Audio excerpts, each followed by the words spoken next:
welcome. Easter week rolls along here on EWTN Radio, and this hour we get to be with you. I'm Jerry Usher and Debbie Georgiani. The show is called Take Two with Jerry and Debbie, and we call it that because we want your take, your wisdom, your insights, your life experiences on different topics that we bring up. And Debbie, I think today we have one that everyone's going to be able to relate to, probably in many ways. Oh, absolutely. So we want you to finish the sentence. Where would I be without? Okay, so think about this. In our lives, there are people, events, different experiences that shape us, that get us to where we are today, that make us who we are, that build character, that all sorts of things. Maybe inspires us to launch into a vocation or a career. Very interesting. So can you finish this sentence? Now think about that for a moment, but not too long, because we don't want you to wait till the end of the show to call in, because phone lines fill up very quickly, and we almost always, unfortunately, leave folks on the line at the end of the show because this hour goes so quickly. So here's the number, 833-288-3986. Now, Jerry, I would love for us to share with the Take Two family kind of the obvious fill-in-the-blank answers, because we all, our faith and parents and everything, obviously we need our faith, we need our parents to be where we are today, but we want to kind of broaden that a little bit. So maybe you could share with all of us how we can go about doing that. Yeah, well, and you are welcome to call if you want to say it's because of my mom or my dad or my parents or a grandparent or a family member. You're certainly welcome to do that. You're even welcome to say, without the formation of my Catholic faith, I would not be where I am in life. That's perfectly fine. So don't feel restricted on that. But as Debbie said, these are kind of hopefully for all of us, the obvious ones. These are the people and the things and events and happenings in our lives that undoubtedly are going to help to shape the people that we are. But like Debbie said, if you want to broaden it beyond that, maybe there was a period in your life, a certain teacher, took you under their wing in school, and you were struggling, and you doubted yourself, and others doubted you, and this teacher believed in you. Or maybe you spent time abroad. Maybe you were in the military. We talked about that yesterday. Maybe it was, meeting the perfect mate and spouse, or that the birth of your first child kind of changed your whole outlook on life. Whatever it was, if you could say, I wouldn't be here today if it weren't for, or I wouldn't be here without, what? Fill that in. 833-288-EWTN is the number. As always, phone lines are lighting up. That means you have a lot to say about this topic. So don't hesitate. We say it every single time, but we probably could say it a few more times. If you feel prompted by the Spirit, then maybe you have something to say. Maybe there's something that your experience can actually shape another, can help us, make us grow. We want to get closer to God by the end of this brief hour we spend with one another. Here's the number, 1-833-288-EWTN. That's 833-288-3986. So, Jerry, can you finish the sentence? I most certainly can. I was thinking about this a lot yesterday and during the night, in the morning when I would wake up, and as you and I both do, we often think about the upcoming show topic. Where would I be without? Yeah, I can say certainly the obvious things.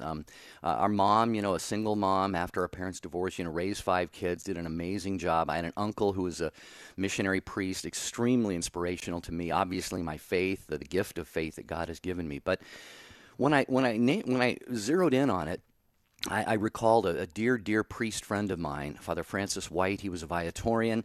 I met him in Las Vegas. The Viatorians are headquartered in Arlington Heights, Illinois. And I met him. I was working for a computer manufacturer, a software company. And I was in the shipping department, and we went to, I think it was called the Comdex trade show in Las Vegas, and they sent me there as the one to handle all the boxes and the shipping and all of that stuff. And I had been having kind of a resurgence of my faith. This was in my early 20s at that time. And I just was prompted by certainly the Holy Spirit to go to the noonday Mass on the day that I was leaving. I had a plane flight out that afternoon. And I shared here not too many shows ago, Debbie, I got my first communion kind of outside the normal course of things. And for those who didn't hear that, it was on a past episode. And also, I had never really had a formal first confession either. And I was really feeling the burden. So I went into confession. And Father White, dear, gentle, loving, beautiful, wise priest was in there. And just the way he handled me in confession and the penance that he gave me, I says, I've got to meet this man. And so I went to they had a gift shop there. He had already left, so I ended up going home. I wrote him a letter, and I just said how impacting it was to have that encounter with him in confession. We became dear friends. I would go visit him in Las Vegas. I went dozens of times probably, and it was through him I met someone who went to Franciscan University of Steubenville, and I was joining the Archdiocese of Portland. I know I'm going on and on here. I was joining as a college seminarian, and this guy said, you got to go to Steubenville, and it worked out that God took me there, and from there. So you see, where would I be without going to that church that day and meeting the now late Father White? He died at about the age of 96, so I asked everyone to pray for his soul. But I just loved him so very, very much, and I would not be where I am today were it not for him. There's so much more to that story, but I don't want to keep rambling. Wow, no, that's fabulous. But I think that's a healthy exercise, Jerry, what you just did, because you pinpointed it to that event and meeting that priest and having that encounter, and then it snowballed into so many other avenues that pushed your faith forward.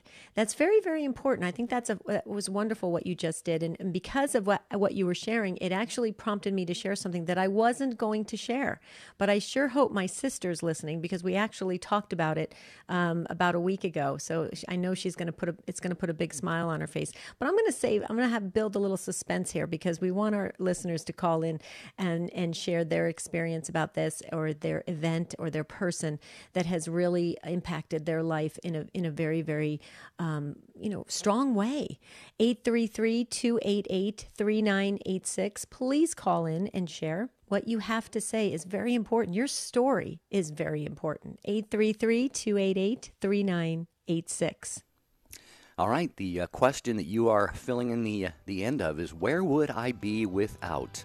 And it could be a person, it could be an event, it could be any kind of life experience. Mm-hmm. If you like I did, I pinpointed that one encounter with that priest that led to so many other things. I wouldn't be sitting here talking to you on Take Two with Jerry and Debbie without that. What's your story? We want to hear from you.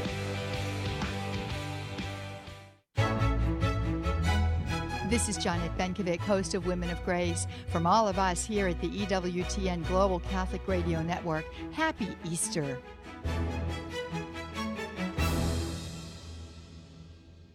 Do you Roku? Roku is a small black box that allows you to instantly stream EWTN to your TV. All you need is a high-speed internet connection, a TV, and the Roku player. For more, visit EWTN.com/Roku. Jesus told a parable about workers in a field. Some started at sunrise, some started at the end of the day.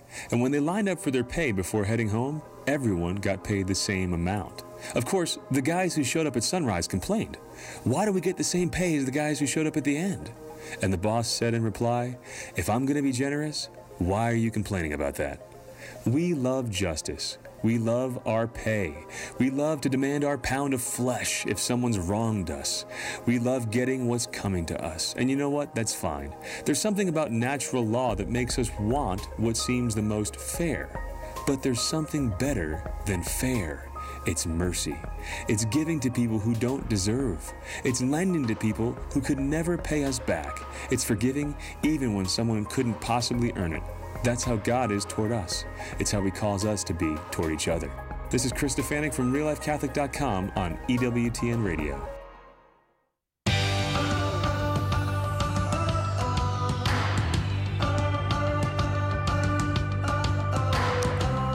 This is Take Two with Jerry and Debbie, and you are filling up the phone lines. That's great. That means you have a lot to say about this topic. We want you kind of to finish the sentence, where would I be without? I just wanted to share real quickly, Jerry, on EWTN television and radio, EWTN Live, Father Mitch Pacwa. I learned so much from him every time he speaks. That man, I mean it. When he finishes his mission here on Earth, I think they need to donate his brain or to be dissected or something to figure out, because every time he speaks, I feel different. I feel changed. So tonight at 9 p.m. Eastern Time, check out EWTN Live with Father Mitch Pacwa. Don't you feel the same way when you listen to him? I love listening to Father Mitch because he's not only brilliant, but he doesn't kind of camp on that, sort of scholarly stuff. He's funny, he's witty, he cracks a joke, he smiles, he laughs, so he really helps you feel, engaged and a part of what he's talking about. And he presents the kind of the heady stuff at a level that we can understand. I think he's perfect for that show. I couldn't agree more. I just love it. Okay, I just got a text message from folks saying, okay, you can't put us in suspense. So I'll just quickly share before we get to the phones. I realized that I would not be sitting here today if it wasn't for my 11 years at St. Timothy's in Mesa, Arizona. St. Timothy's, the home of Life Teen. I was there when Tom Booth and Tim Smith and Matt Maher and we were all there ministering in religious education and trying to get junior high up and running with the EDGE program and Life Teen. And it was just such a charismatic community. And it really fostered my confidence in being able to go out there and teach the faith. And it was an experience, I can't even describe what it was like. It was incredible. There was no way we could ever duplicate that again. And I just want to thank my great experience at St. Timothy's in Mesa, Arizona in the late 80s, early 90s. Awesome. So, there you go. Okay, we're going to hear from you now. I wouldn't be here today without... All right, Samantha, you got in first. You get to lead first, listening on the EWTN app in Visalia, California. Hi, Samantha. Welcome to Take Two with Jerry and Debbie. Hi, how are you? Great, Samantha. How are you this Easter week?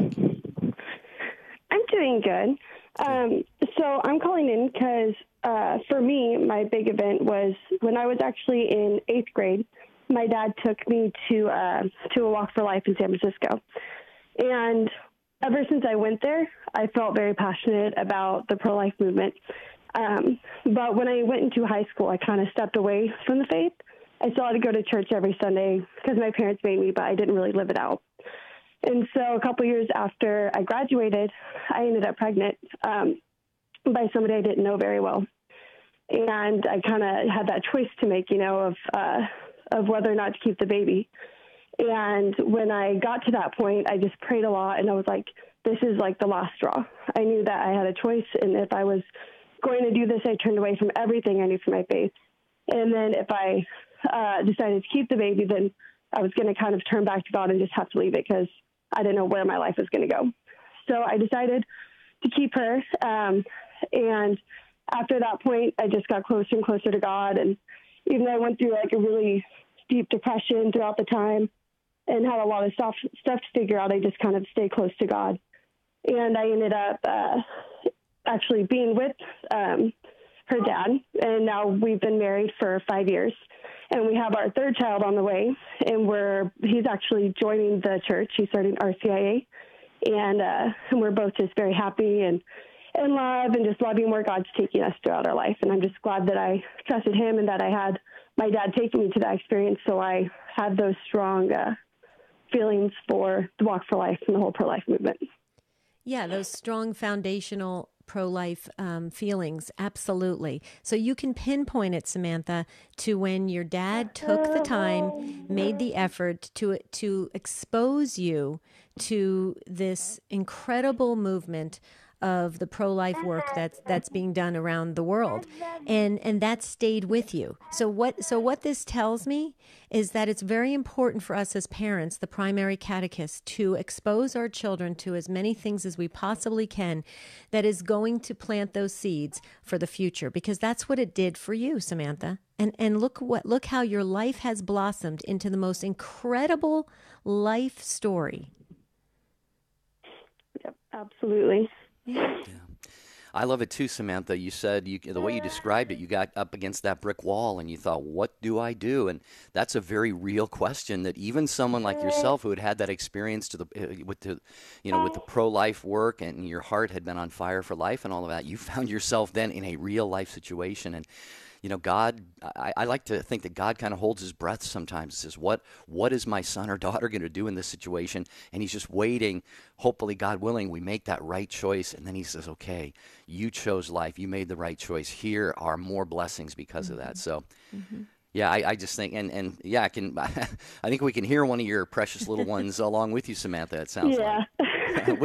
What's the name of your kids? So my oldest daughter is Scarlett, and then I have my daughter Bridget, and then I have a little boy on the way, and his name will be Leighton. Leighton. Oh, wow. When is the baby going to be born? When is the due date? Well, the due date's the end of August, but probably September because they like to stay in a little longer for me. Would you make sure you call back and share with us, how things are going, and we can celebrate with you when Leighton's born? Oh, yeah, of course. Oh, good. Great. What a beautiful family. Wow. Thank you, Samantha. Appreciate the call. Yeah, I'll tell you, Debbie, in today's world, if I were a baby in the womb, I'd be in no hurry to get out either, just because of everything that's going on around it. Weren't you a breech baby? I was, yeah. So I was a real you problem. hit the ground running. No, you hit the ground running. That's what you did. My mother was in labor for 24 hours with me. So your mother definitely got a medal for that one. I fought it all the way. That's tough. That's tough on the body. Okay, thank you again, Samantha. God bless you. Have a beautiful Easter season. Joyce in Ohio got in right behind Samantha on listening on Sirius XM 130. Hi, Joyce. Welcome to Take Two with Jerry and Debbie. Happy Easter. Oh, happy Easter. I'm so surprised I got on. I wouldn't be where I am today without brain cancer, and I hope I can stay. Well, I'm getting a little emotional here. I was a lukewarm Catholic for decades. And then in 2010, I became very ill, and in 2011, I was diagnosed with brain cancer. And it just brought me to my knees, and the Divine Mercy image was just so awesome. That just turned me around and made me on fire for the Lord. And I'm so thankful, and I'm about all the great things that have happened in my life. Here I am. Okay, I'm trying to regain my composure. Okay, Joyce. God is so good. My life is so great, and I am stable, and I'm able to just go out and work for the Lord. Praise God. So I wouldn't be where I am today without brain cancer. It sounds weird, but I wouldn't trade it for anything. Not at all. Not at all. By the way, you did great. You did fabulous. How are you doing today? Oh, Are you thriving well? Oh, yes. Good. I multitask. I mean, I am so busy. I'm a retired school teacher. I could not teach my last year because I was so ill. And I thank God for the timing because my kids were out of the house. I know people have devastating diagnoses and they have little kids at home. And my children were adults, so they were able to take care of themselves. And it's just so awesome that Joyce, I don't think I don't think your experience at all is when you said strange, because I feel the same way when it comes to cancer. I think there's something very unique. Believe me, going through cancer, I had thyroid cancer in 1994. I wouldn't wish it on my worst enemy. Okay. I wouldn't wish it on anybody. However, going through it, you learn so much about yourself and about others. And it's an incredible, yes, you do. Yeah, it's an incredible journey where you never really can get that kind of insight unless you go through it. Wouldn't you agree with that, Joyce? Yes, 100%. Mm-hmm. Yeah, it's amazing. And it makes you stronger. Yep.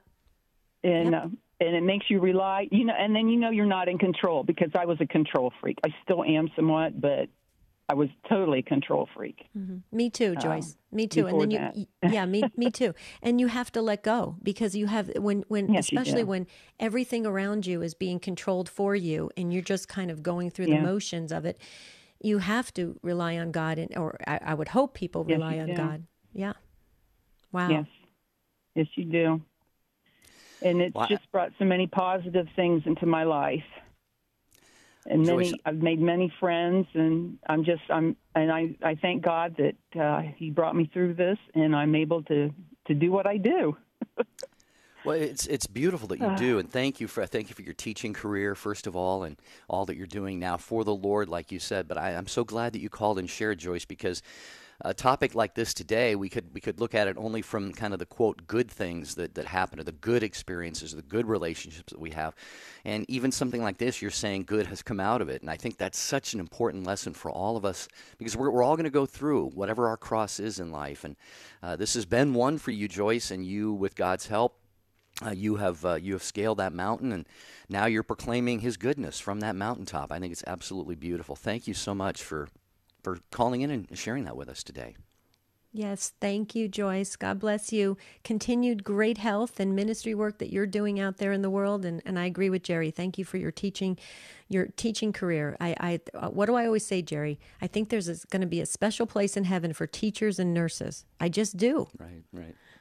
I love it. Okay. 833-288-3986. Joyce is freeing up that line right now, and you can jump on and share your life story. We want to hear from you. What do you think, Jer? Yeah. What has happened? Who has influenced you? Where would you, where would I be without ... And then you kind of put the tail end on that. And Jean is going to do that next, listening on Guadalupe Radio in Northern Virginia. Hello, Jean. Welcome to Take Two with Jerry and Debbie. Hi. Hi, Jean. I don't know where I would be if I weren't Catholic, but I can tell you I wouldn't be Catholic if it weren't for EWTN. And so the thing is, where would I be without EWTN? Back when I was, about 58, my best friend had me turn on television quick. There's these evangelical ladies, I think it was called Our Father's House or something like that, I don't know. Anyhow, that are saying stuff that I can't answer. They're saying they used to be evangelical, now they're Catholic. So I turned it on. Her sister turned it on. Anyhow, the bottom line is all three of us have been Catholic for many years now, but I came into the church just before my 60th birthday. And I was a traveling sales lady, and I lived in Catholic radio heaven in the Central Valley of California at a time in history where every place I drove I could get Catholic radio, Immaculate Heart Radio. And so it was just God's amazing provision. I would say Catholic radio made me Catholic, and I don't know how I would live my old age if I weren't Catholic. In fact, my other two friends, we all feel the same way. How could we do this if we weren't Catholic? So that's our story. Wow. Hello? I can relate to that, Jean. I'm closer to 60 than I am 50 now, and so I can relate to that, and I think I know what you're saying, and you can correct me if I'm wrong, but as we do age, they call them the golden years, but they're also filled with the aches and the pains and the trials and the challenges. And I agree with you. Having a strong faith, especially if we happen to encounter something serious, such as the previous caller with the cancer, Joyce, who thanks be to God, it apparently is behind her. But I just is that kind of what you're getting at, Jean? The challenges of all of life, but especially a little bit older. Well, yes, but the main point, I guess I would say, is that in the evangelical tradition from which I came, there was no concept of redemptive suffering. Mm-hmm. And so between the graces of the sacraments and the theology that allows one to deal effectively and to call on the saints for their prayer support when you don't know how to pray,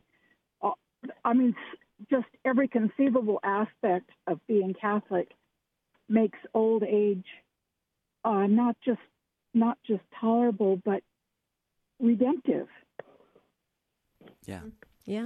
There's even a certain joy can be in that, knowing what our suffering is achieving.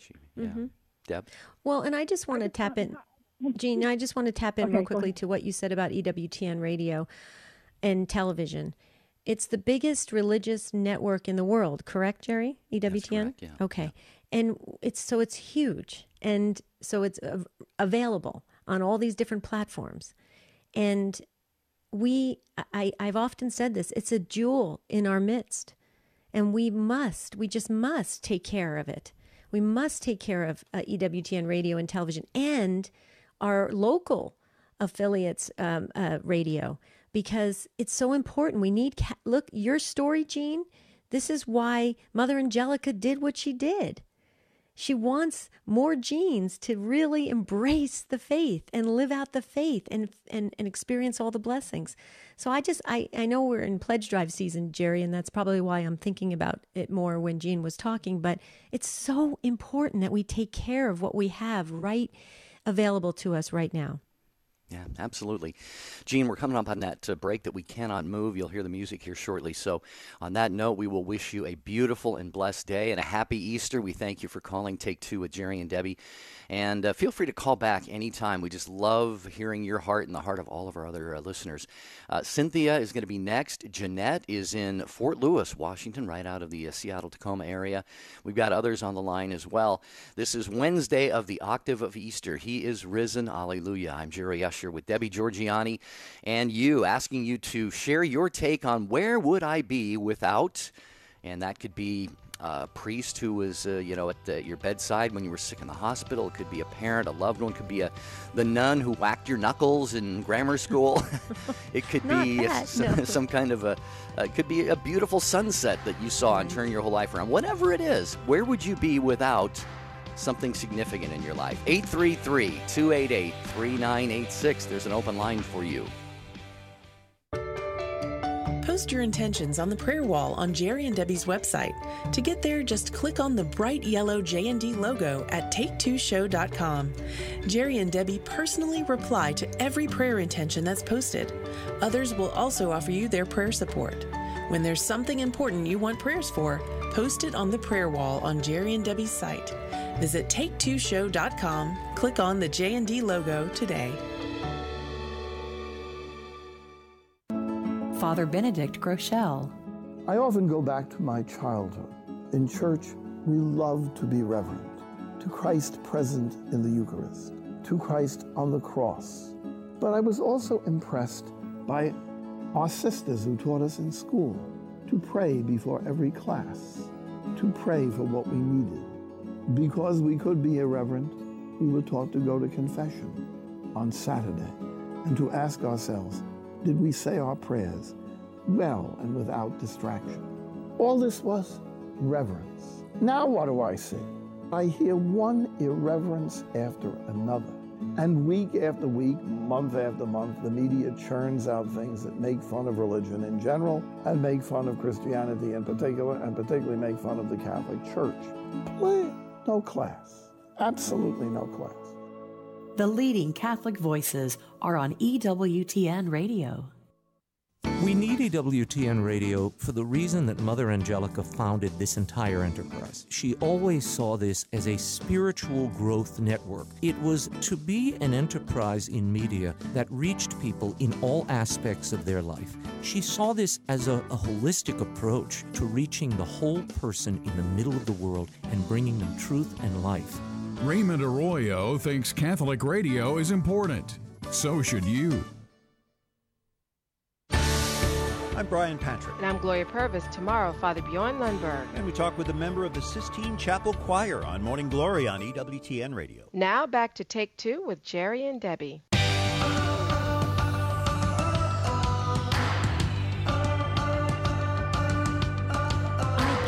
Believe it, we have one open phone line. It must have your name on it. So dial in right now if you have something to say about this. 1-833-288-3986. Back to the phones we shall go to Cynthia in Lafayette, Louisiana on Sirius XM 130. Hi, Cynthia. Welcome to Take Two and Happy Easter. Happy Easter to you too. Thank you so much for taking my call today. When I got in my car earlier and I turned on the radio and I heard the topic of today's show, I felt compelled to call because I wanted to share with you and all your listeners what a blessing I had. I was fortunate enough to attend Academy of the Sacred Heart in Grand Coteau, Louisiana. It's a school that's founded by St. Madeleine Sophie Barra and St. Philippine Duchesne. It's a religious order of the Sacred Heart of Jesus, and it was so wonderful for my parents to send me to the school to instill not only so much of the Catholic traditions and education, but also the goals and criteria of the Sacred Heart. And so it really has guided me throughout my life, and now my husband and I feel so strongly about the importance of its education and its molding of young women that we work tirelessly now to send our 2 young daughters to the school. So I thought it was a perfect fit for the topic today, and I wanted to share that with you. So you're grateful. It's coming out of you, emitting from you in every word, every syllable that you're saying, Cynthia, that you're grateful for that strong, beautiful formation that you received. And that's incredible. That's what we want for our Catholic schools, for our religious education programs. That's what we want. And now you, like you said, you're working tirelessly to send your children. I believe there's going to be many blessings in that, many, but that's, I've seen it in all the years that I've been in religious education and working with Catholic schools. So way to go. And I'm so glad you did a shout out to the Academy. I think that's awesome. What do you think, Jer? No, I agree. Yeah, I think, there are so many fantastic men and women who labor so beautifully in public school systems and other, evangelical schools and so forth. I think as Catholic Christians, for those parents who can, and we know that some can't for various reasons, financial or whatever, but I would just encourage them to make every effort to see if you can get your kids into some kind of a Catholic academic environment. Simply because, not only learn the 3 R's, reading, writing, arithmetic, but also you get that moral foundation, that faith foundation, which, Cynthia, it sounds like for you and your husband, that has just remained with you and grown deeper as you have lived your lives. When my husband and I married, he was of another religion, and so he saw the impact that the Sacred Heart had on me. And at the time, our children were very young. They were just starting Sacred Heart, and he realized the importance of us celebrating the Mass as a family. So since we have married, he has gone through the RCIA program, and as a matter of fact, we're celebrating his 3rd year as a Catholic today. Wow. So it has had so much ripple effect within our family and within our lives. Right. My mother, my 87-year-old mother, well, she's going to be 87 this month, April 24th. She always, and your academy is dedicated to the Sacred Heart. My mother has always said, if you have a strong devotion to the Sacred Heart, stay close to the Sacred Heart of Jesus and watch what happens in this world. And that's evident in your life story, Cynthia. What a great story. And thanks for calling in and sharing, because that gives others the encouragement to take that leap and to maybe check out Catholic schools or whatever they can do, like Jerry said, have that faith formation around them. So thanks, Cynthia, and tell your husband congratulations on his anniversary of coming home. Yeah. Amen. Thanks, Cynthia. We appreciate the call from Lafayette, Louisiana. And we're going to Fort Lewis, Washington next, near my hometown of Seattle. Jeanette, listening on the EWTN app to Take Two with Jerry and Debbie. Happy Easter, Jeanette. Thanks for calling. Happy Easter, Jerry. Thank you. So where would you be without... comment. Yeah. I would not be where I am without the life of our 5th baby who had trisomy 18. And what is that, Jeanette? Is it a chromosomal thing? Yeah, it's an extra copy of chromosome 18. Like Down syndrome has an extra copy of a different chromosome. So it's similar to that, but there's a lot more problems with the internal organs. Okay. And everything with him. But so yeah, how is he doing? How is he doing, Jeanette? He is our little saint now. Okay. How old is he, Jeanette? Well, we had him for 7 months.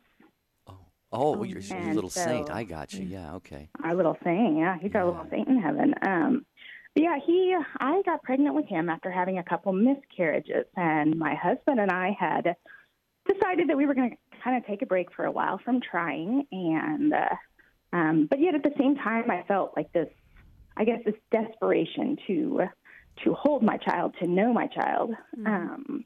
And then I got pregnant with Seth before, like right there at the end, we were like, okay, we're going to quit trying. And so we found out that he had trisomy 18. But the day that I went in for the ultrasound that would ultimately lead to learning about everything, I had like the mountain of paperwork on the counter and So I grabbed a book and I was digging through the paperwork and found a Divine Mercy prayer card. Didn't realize that was the Divine Mercy. Didn't really know anything about the Divine Mercy at that time. Had no idea where the prayer card came from. So I was like, oh, what better bookmark than Jesus? So brought it with me, and I could tell something was off in the ultrasound. But as I was sitting in the office waiting for the doctor to come in, and I opened my book, and the back of the bookmark was showing and said, Jesus, I trust in you. And I was like, okay. So here we go. But yeah, basically it led to several other instances, one of them finding another Divine Mercy prayer card in my door during a period of time when I was kind of doubting that I was doing the right thing and continuing with the pregnancy and everything. And led to we had a women's conference to go to in D.C., and I felt, okay, I feel like I'm supposed to go this year. So I signed up and went, and the whole focus of the conference was the Divine Mercy and the Miraculous Mary.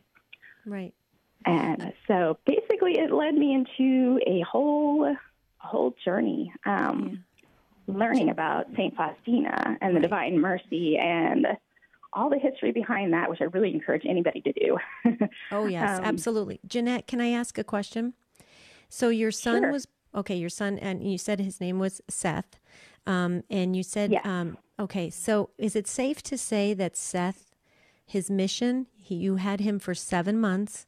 He was born with this chromosome situation that was very, very, fatal, obviously. And was it safe to say that that's in that 7 months, his mission was fulfilled because he brought you to a greater trust in God? Oh, most certainly. Not just me. Everybody who was experiencing it, through my postings and keeping in touch with my family, anybody who heard the story. I had people telling me later on ways that his life had touched them and how it brought prayer into their home. And it's amazing what God can do in such a short time. But, it was very fitting. Right. Well, here's where passed away last year. I'm sorry. Go ahead. No. You go ahead. I just wanted to say, because people are listening right now who are wondering how they can approach. We're all going to die someday, but I look at your son's life. Okay, 7 months. He fulfilled his mission, and God called him home. And that's the whole key of why we're here, to fulfill our mission, to fulfill our purpose, that we're brought here for a reason. Your son did it in 7 months. That's awesome. That's awesome. When you think about it, sometimes it takes us 100 years to try and fulfill our mission. But your son did it in 7 months. Pretty cool. Pretty cool. He passed away on Good Friday last year. Wow. He passed away on Good Friday, which was very meaningful for me. It was God saying, this is his time. This was always meant to be his time. He passed away on Good Friday, and we had his funeral service on the Divine Mercy weekend. Oh, wow. Oh, stop, Jeanette. You're really giving me chills here, because, this is just the hand of God. Everything you have shared, Jeanette, and I'm sure what you've shared is just the tip of the iceberg of what, the blessings that you all experienced during the pregnancy, and then discovering the Divine Mercy, and then having the emotional roller coaster, I'm sure, of learning of this trisomy 18, and then what we would call a premature death, although, as Debbie pointed out, his purpose and mission were fulfilled. So I just see the hand of God all over this, and I'm sure I don't see it anything like you and your family do. And you've got the 4 other kids, right? How are they? Your other kids are all well, I pray? They're doing very well, yes. And because of, knowing Seth and seeing his life and, how full of life he was, even through his handicap, they are very, very strongly pro-life. And it's made a big difference in how they view everything and their responses to people who are pro-abortion. So it's going to, Yeah, their entire future I did a lot of work in him that's going to continue for years. Absolutely. Oh, yeah. Absolutely. Seth left a legacy. Absolutely. Beautiful. Well, thanks, Jeanette. We're already getting text messages. Folks are saying that they're just moved to emotion with your story, Jeanette. It's beautiful. So thank you. Thank you for being a great mom. Yeah, thanks, Jeanette, for the call. We appreciate that so much. We're going to get back to your phones here. Where would I be without a person, a place, an incident, a happening, an event? 833-288-EWTN. Deborah, one of our Stand Tall retreat team. Deborah just sent an email, Deb. She says, faithful co-workers who lovingly and gently are faithful Catholics even in the workplace. She's filling in, where would I be without faithful co-workers who lovingly and gently are faithful Catholics even in the workplace, especially when I was a very busy young adult working mother who had very little time to think about God, or so I thought, and just the Holy Spirit putting these very faithful Catholics in the workplace next to me to, like I said, lovingly and gently constantly remind me who I was, that I was Catholic first. Thank you, Deborah, for that. And just real quickly, Deb, if I may, or if you can, we've got a couple of emails. Go ahead. Our dear friend Helen in Idaho. Hi, where would I be without meeting Monsignor Andy Schumacher? He was a priest I met when I was in a violent, nasty marriage, annulled now, and I needed counseling. Couldn't afford a real counselor, but even though I wasn't a Catholic at the time, I knew I could go to a priest for help. Years later, when I was at my local Mass, Monsignor Schumacher was standing in for our priest. I cried happy tears all the way through Mass. Bless this wonderful man. Love you too, Helen in Idaho. And one other one from Stand Tall Retreat attendee, Carol in Wisconsin. Dear Debbie and Jerry, good show topic. She put your name first too, Deb. Oh, thanks, Carol. Carol. I would say Mother Angelica. First, her modeling personal relationship with Jesus and praying for God's will, and EWTN and all the people of the church. Father Groeschel, Father Apostoli, Doug Keck, EWTN Friars, John Bankovic, and on and on. Best Carol in Wisconsin. Thank you, Carol. Thank you. Wow, that's beautiful. Okay, Philip in Michigan on Baraga Broadcasting. Hi, Philip. Thanks for waiting, and welcome to Take Two with Jerry and Debbie. Happy Easter, Philip.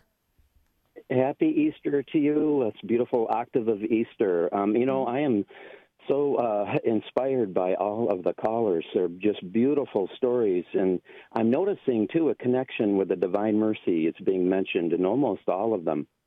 And it is His divine mercy that's having this great effect on souls.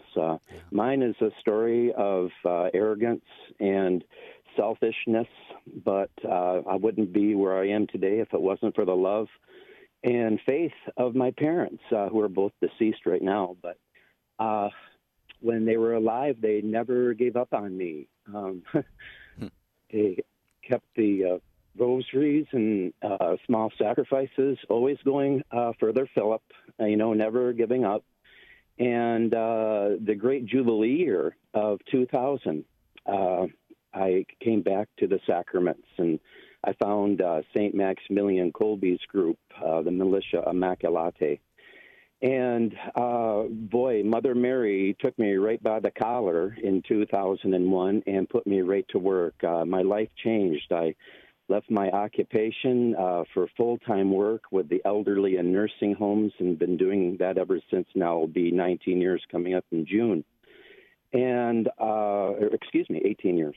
And I'm just so grateful to my mother, Joan, God rest her soul, and St. Maximilian Kolbe, and this new life that's been given to me.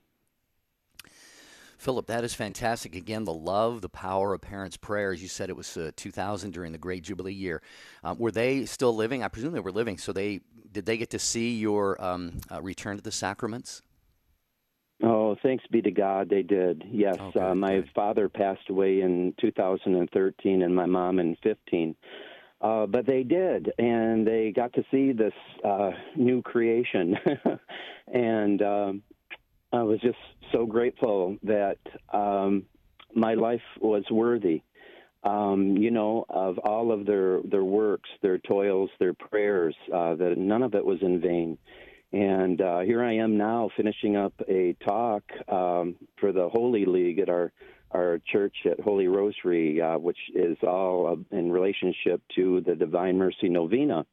And I was asked to be one of the speakers for this meeting. And so I couldn't help but give you a call. I was really moved to call because in this way, too, I can say thanks to God, but thanks to my mom and dad who are listening from a different altitude, I might say. Very true, Philip. Now, you shared your mom's name, Joan. Can we have your dad's first name? Absolutely. Frank. Frank. Okay. We've got them in the book because we pray for the living and the deceased. And we want to say a special prayer today to your parents, thanking them for being great parents. But what I'm glad that Jerry asked the question, if your folks got to see what like you termed it, kind of this new creation, I bet your mom always knew that Philip was in there. Am I right? Yeah, you are right. She did, and not just me, my brothers as well, and now our the grandchildren, the great grandchildren. She's helping them from above. Her work isn't stopping, just like St. Faustina's isn't stopping. Faustina said that she would help pull that veil away so that we get little glimpses of the hereafter, little glimpses of heaven, that come rushing into our hearts and souls, letting us know that all of this is real. Heaven and salvation, redemption, all of this is so real, and it's for all of us. And every now and then we get a little hug from above that just keeps us on track.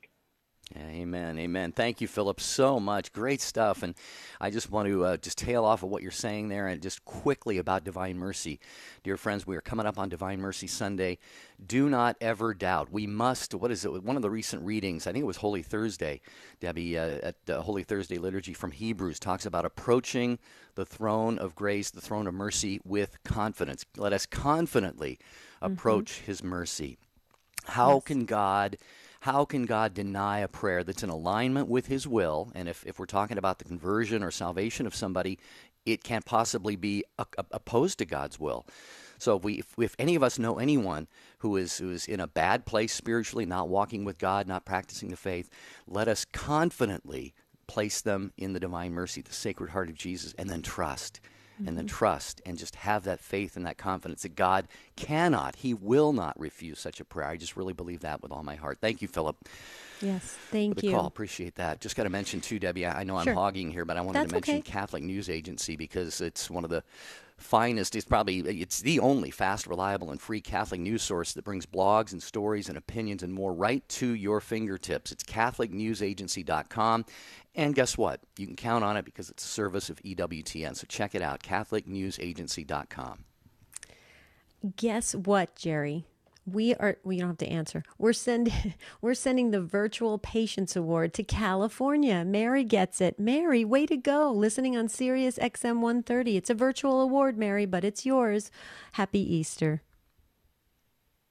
Hi, Mary. Hi. Yes, thank you Mary? for having your wonderful program. It's a delight and just wonderful. Our prayers go out to all those that are calling and all those that are out there with their hearts full of need of prayer.